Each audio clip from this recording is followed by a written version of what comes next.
Ana, preciso confessar uma coisa que me deixa com muita vergonha.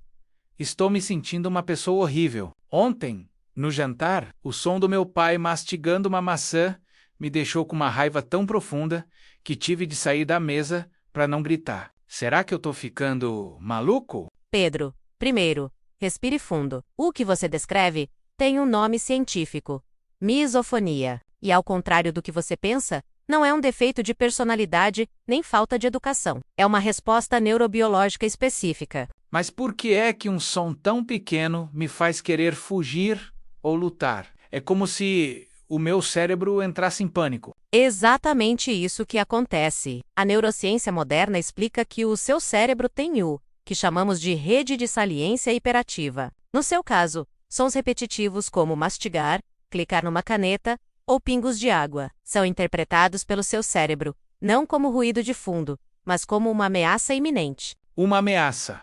Mas eu sei que uma maçã não me vai fazer mal. Conscientemente, você sabe, mas o seu sistema límbico, que é a parte do cérebro que gerencia as emoções primitivas, não sabe. Estudos recentes de neuroimagem mostram que, em pessoas com misofonia, existe uma conexão excessiva entre o córtex auditivo e a amígdala. Quando você ouve o barulho que é o seu gatilho, a sua amígdala dispara um alerta de luta ou fuga. O seu corpo se inunda de adrenalina e cortisol. A raiva que você sente é, na verdade, uma resposta desajustada de sobrevivência. Isso explica a minha reação física. Sinto os músculos tensos e o coração a acelerar. Mas por que é que eu não me irrito quando sou eu fazendo o barulho? Essa é uma excelente pergunta que a psicologia cognitiva explica através do sentido de agência e controle. Quando você é quem está produzindo o som, o seu cérebro antecipa o estímulo e silencia a resposta emocional. Quando o som vem de fora, é imprevisível e invasivo. Além disso, há uma descoberta fascinante de 2021.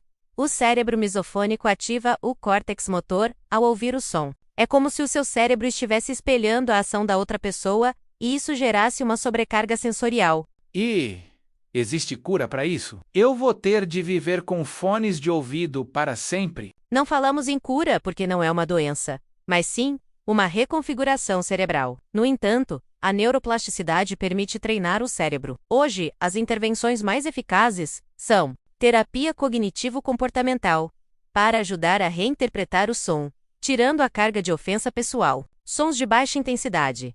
Usar ruído branco para aumentar o limiar de tolerância, em vez de isolamento total, que pode tornar o cérebro ainda mais sensível. Comunicação. Explicar aos outros que isso é uma condição biológica, e não frescura. Então, não sou uma pessoa má por querer silêncio? De maneira nenhuma. O seu cérebro apenas processa o mundo em alta definição. O silêncio para você não é um luxo, é uma necessidade de regulação biológica para que o seu sistema nervoso não entre em colapso. Importante salientar que esse vídeo serve para fins educativos e não substitui uma avaliação profissional por um psicólogo ou fonoaudiólogo. Aproveite para compartilhar com alguém que precisa desse conhecimento.